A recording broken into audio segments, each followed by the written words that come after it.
G'day folks, I'm down the floor for this video because I've just recorded a short on the value of series games for learning wargaming. And I was really reflecting on my collection and what got me started, and I wanted to talk a little bit more about the value of series games because as I look through my collection and as I look through these games behind me, I've realized that so much of my gaming focuses on games that are part of a series. And I want to talk about what got me started and how I got started and how games that are part of a series or a system, even if an informal sort of series, are of immense value. And I may be preaching to the choir here. I'm sure the vast bulk of you are well aware of this and probably drives your gaming as well. But I wanted to spark it as a topic for discussion. And I want to start with two games in particular. The first is Twilight Struggle. Now, I've spoken a lot about this, about my love-hate relationship over the years, how I really liked it and then didn't like it, and now I'm back onto it again. But this is one of the very first war games. I know that's a contentious topic that I ever played. Not this copy. Many years ago. It was easy to access. I played it online via Vassal. Again, we can talk about Vassal as an introduction, as a gateway to gaming. But I was playing this on Vassal and then on the War Game Room. And it was so easy to get a game going and so easy to find opponents and to learn the game online. Once I'd learned Twilight Struggle, the card-driven system in Twilight Struggle, I then moved towards Paths of Glory, which remains my favourite game to this day. And I found that the foundations in Twilight Struggle really helped with that. I then moved to games like Here I Stand, which is like the back of this row. And again, I found that having the foundations of Twilight Struggle made learning that game so much easier. Now, both Paths of Glory and Here I Stand are much more complex games compared to Twilight Struggle, but the learning journey was so much easier because of that foundation that I had. And it was easy to sort of transition that knowledge to those other games in the series. The other game, which is not part of my collection at the moment, is Commands and Colors Ancients. I learnt that at around the same time, and that provided a gateway to the Commands and Colors series. I was playing a lot of Commands and Colors, there are a lot of expansions to it. I then, when Battle Lore was released, I picked up a copy of that and was playing that. Picked up a copy of Memoir 44 and was playing that with my wife.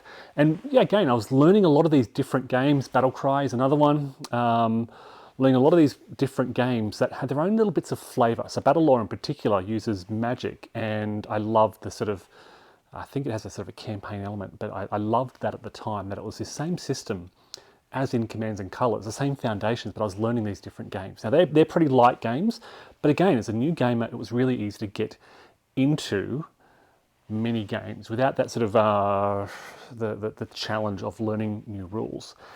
As I learned more and more games, I began to discover other series. So I learned the Standard Combat series, and that was next for me.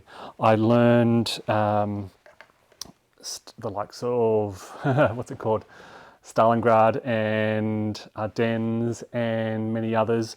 From there, I started learning OCS and learned Burma and Guderian's Blitzkrieg and a few others. And again, still as a relatively new novice gamer compared to many of the other veterans in the hobby, I found it really rewarding to learn the games in these series and have sort of a gateway or a pathway to a dozen other games. When I discovered Mark Simon's 19XX series, and I really can't remember what the first game I had in this series was. It may have been Ardennes or possibly, probably the Caucasus campaign. I think I got the Caucasus campaign because a lot of people were talking about it, and that was my gateway to this series. It's very different to other games in the series, but a lot of people consider it part of, well, it's a Simonich design. It's not technically a series again, but it provided a gateway to so many other games. This is just a handful of the games in the series, but I find it so easy to port my knowledge of one game over to another. The Zoc bonds, the movement, the terrain, CRTs, it's all the same fundamental system with subtle tweaks across the different games. So yeah, I find it very easy to port my knowledge. Similarly with Ted Race's Dark series, I've only relatively recently dived into this, but finding the same ideas, I can port my knowledge across those. And I've mentioned the heavy series, so Standard Combat Series, OCS, but it's the same with GTS. The main reason I started playing GTS was because I knew it was a system and that I could play these kind of monster games, but I had my eye from a very early stage on the Devil's Cauldron. So I knew that if I could learn, I think the first title I picked up was No Question of Surrender. And I learned that, and I knew the reason I bought that was because I knew it would be a gateway to something bigger.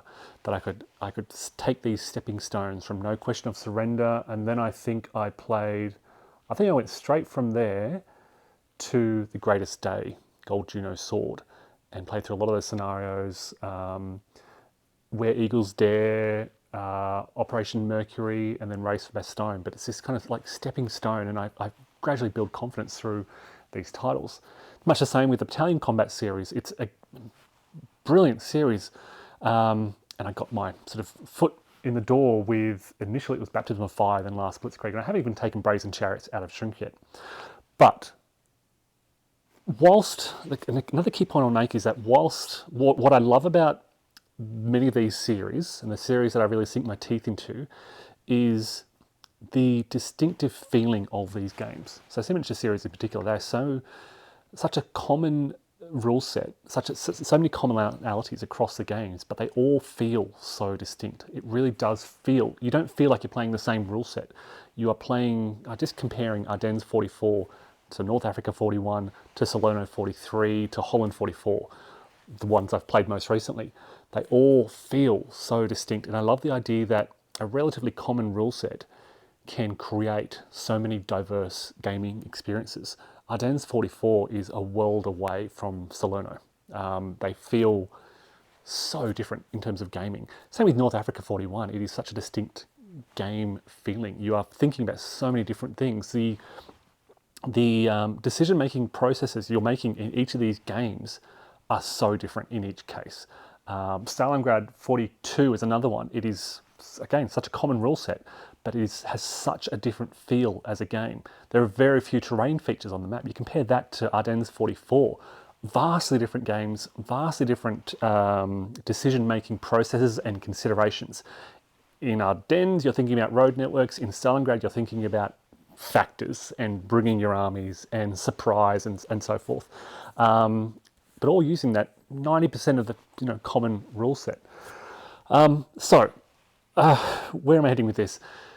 Series rules are, and I found, and I've been reflecting over the past couple of weeks and months on how most of the games I have in my collection are part of a series, and that when I play a game outside the series, it doesn't tend to stay in my collection as long. The games I tend to sell are the games that aren't part of a series. I do trade a lot, I do sell a lot. I don't like to keep a big collection of games on my shelves. I don't have a lot of shelves.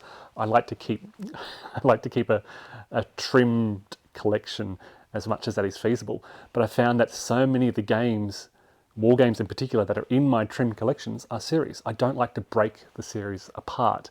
I don't like to, I've thought about No Question of Surrender many times, selling that off, but I thought, well, then I'd lose my collection. My collection of GTS games would be broken. So yeah, there is something about the ability to return to a game in a series, the replayability of games in a series that has me returning to them time and time again. I've played Normandy 44 many times. I've played Ardennes 44 many times because I find it so much easier to return to these games because I'm so familiar with the series rules. It's the same with GTS. I find it easy. You can jump into any one of those titles. You go from Race for Bastogne to The Greatest Day to Where Eagles Dare, and they are vastly different gaming experiences. You've got different thematic feelings, but yeah, you're drawing on that common rule set. So part of this is, if you haven't played many games in a series, it's advocacy for that idea. You really should start. Part of it is also that I'd love to see more games. I love the creation of the Battalion Combat series lately. It's been a revelation. and would love to see more games that are part of a series like that. I think it's a real benefit for the community, where for gamers, when to make learning these games easier.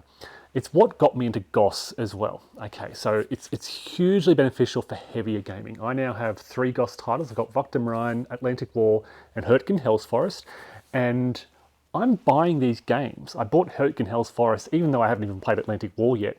I think I picked up Atlantic War first, then Vakhtım Rhine. I started the series with learning Vakhtım Rhine, and I'm building such confidence in that series that I went out and bought Hurtgen before I've even tried Atlantic War, with the confidence that, yes, I'm going to learn this series. Once I learn this series, I'll be able to play Hurtgen after Atlantic War.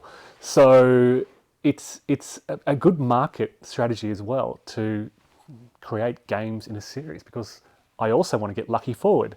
And I've been looking for a copy of Lucky Forward in Australia unsuccessfully thus far, but I want that other game for that sense of completion, and knowing that I'll eventually play Lucky Forward once I have, play Atlantic War and Hurtgen and have the series down pat. It's the same with Simonitch's titles. I want every game in the series. It's the same with card-driven games. I want to try what the different systems offer and how they use that system in slightly different ways. So yeah, there's certainly, from a gamer's perspective, there is huge value in presenting games as part of a series, in building upon a series or a system. And again, I use these terms series or system loosely. I recognise that Simonitch's games aren't formally part of a series. People refer to this as the 19XX or the Zokbon series. There's been a few comments on that lately, how it's not technically a series, but the rule sets remain 80% similar throughout. And it's that idea that, again, I'm repeating myself a little bit, I apologise, but that we can easily pick up a new game in a series, and that enhances, I've just been talking about morale recently, it enhances our morale, it makes it easier for us to learn and play a game and dive into those rewarding experiences. So this is partly advocacy for series games, partly encouragement to dive into learning series games, and I really hope largely a push for more designs as part of series. So everyone, thanks for watching. If you've got any comments, please feel free to leave them below, and take care.